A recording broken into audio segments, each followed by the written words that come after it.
Action and execution gets shit done. The difference between knowing how to do something and actually doing it is taking action. Massive fucking action. By taking action and doing the stuff that you have to do, you can concentrate on the important stuff, the stuff that you actually want to do. So, how do you move from the sofa and binge watching Netflix box sets to becoming an unstoppable action-taking machine? By using the 3-step process that I outline in this video.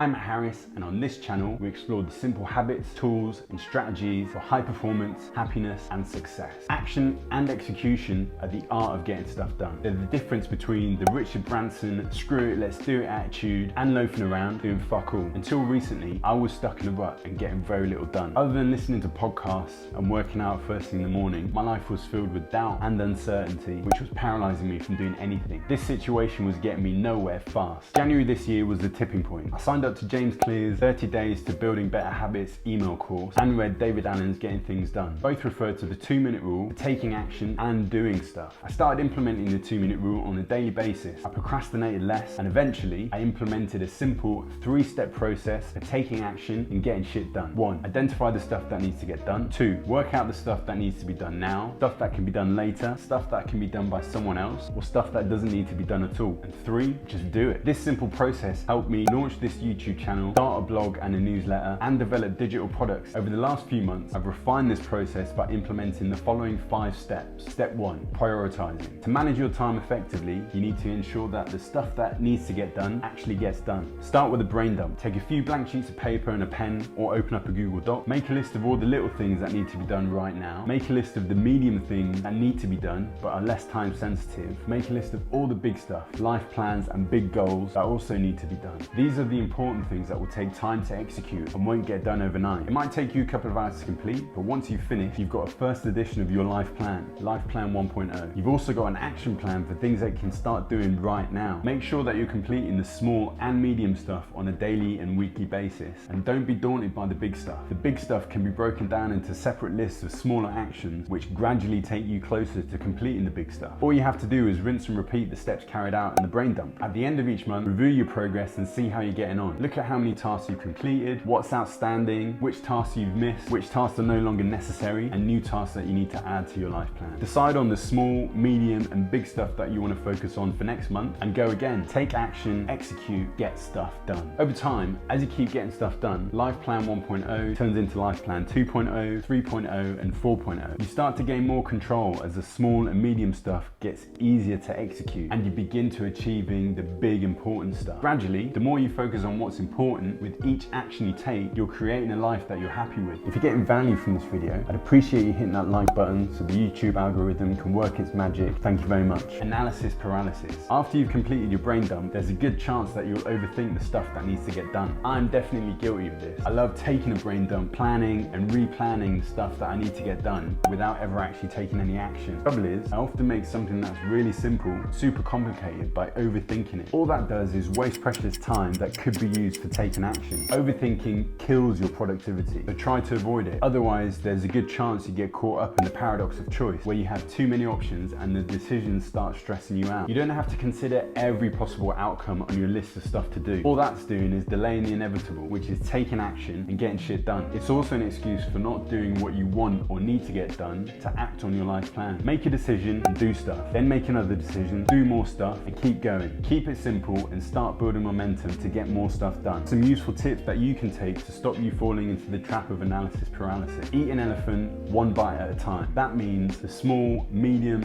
and big tasks in your life plan can be broken down into the tiniest action that you can start taking right now. Identify those and get going. Fuck perfect. Perfection is the older brother of analysis paralysis. You start doing stuff that you won't finish because it's not perfect. Learn to make do with settling with good enough. Do less. Feeling overwhelmed? Cut back on the stuff that needs to get done. That doesn't mean stopping altogether. It just means scaling down your effort, keeping things simple and reclaiming some downtime to refocus. Take longer over stuff. Self-imposed deadlines don't matter. What's the worst that can happen if it's missed? I'm terrible with this. I set ambitious deadlines in order to put a little bit of extra pressure on myself to achieve certain goals. That's fine, but when you don't hit that deadline, don't beat yourself up about it. There is one exception. If you're dealing with other people and you've agreed to a deadline, don't let them down. A simple solution is promise less, agree to less, and win back more time time instead. Get out of bed. Sounds simple, right? I used to hate getting up in the morning. After launching my first business while still working a 9 to 5, I knew things had to change. Over the last few years, I've developed a morning routine that sets me up to crush the rest of the day. Now,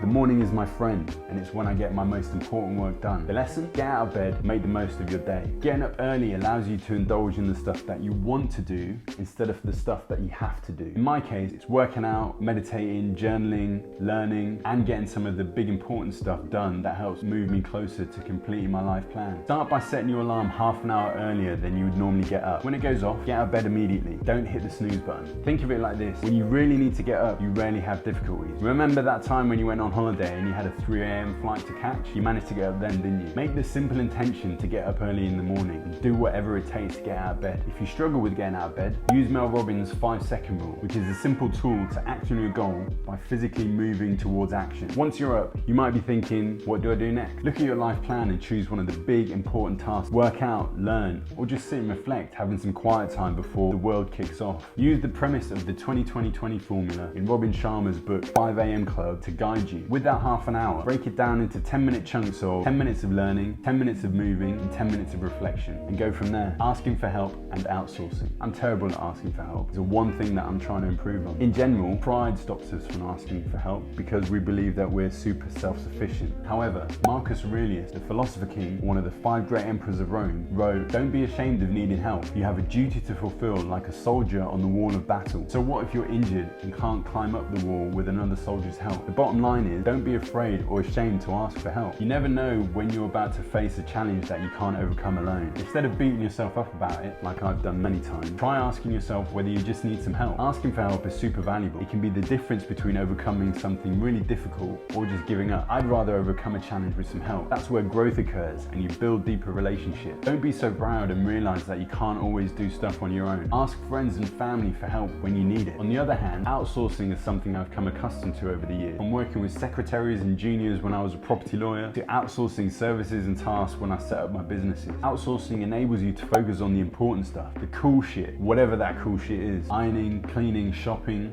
is not cool shit. I've had a cleaner, I've had my shirts pressed, and I've had someone do all my shopping. I've also done all of these things myself and still do from time to time. If there's stuff you don't want to do and you have resources not to do them, start outsourcing to get more shit done. Make sure you outsource to third parties though, not friends and family. When friends and family help you, they're doing so out of kindness. They might take care of your cleaning and shopping from time to time when you're in a bind, but that's not their responsibility, it's yours.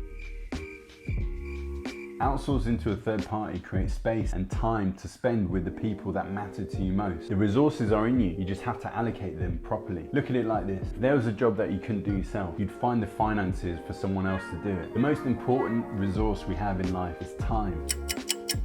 Money allows us to free up that time, so make sure that you allocate both wisely. Do something or do nothing. Once you've created your life plan, you've only got 2 choices. Do something to execute your plan or do nothing. Before I started to take action this year, I had a list of stuff that I wanted to get done. When it came down to it though, I just couldn't be fucked. After a while, I realized that I couldn't put stuff off any longer. I needed to get shit done if I wanted to execute my life plan. That's where the 2-minute rule helped me start taking action. I kept reminding myself that the goal each day was 1% progress. That's 7% progress each week, 30% progress every month, and 365% progress every year. Once I was making 1% progress consistently, I started looking into how I can make that 1% more productive so that stuff wouldn't pile up. The bottom line is this: if you want to execute on your life plan, you need to start doing stuff and evolve from there. Over time, you learn how to do stuff better, become more efficient, and execute some elements of your plan quicker. The alternative is doing nothing, and only you can decide what needs to get done and what doesn't. There's a bunch of stuff you don't need to do. You don't need to stay fit and healthy. You don't need to be organized, and you don't really need a life plan. But be honest with yourself. Is that really what you want, not to do stuff? You're responsible for yourself, unless you live with someone and have kids, in which case your responsibilities are broader and their needs are a priority as far as I'm concerned. My daughter arrived in February, and since then I've had to redefine what's important to me. Doing nothing is not an option. I have to do something. If not for me, then definitely for her. That's the approach that I'm taking right now, and it's very much a work in progress. The good thing is, I know that the upsides for taking this approach far outweigh any downsides. But now, I get shit done every day. It's also okay to continue doing what you're doing right now, as long as you're happy with that, whether that's doing something or doing nothing. Everyone's life plan is different. The crucial element that helped me implement this simple 3-step process, take action and get shit done,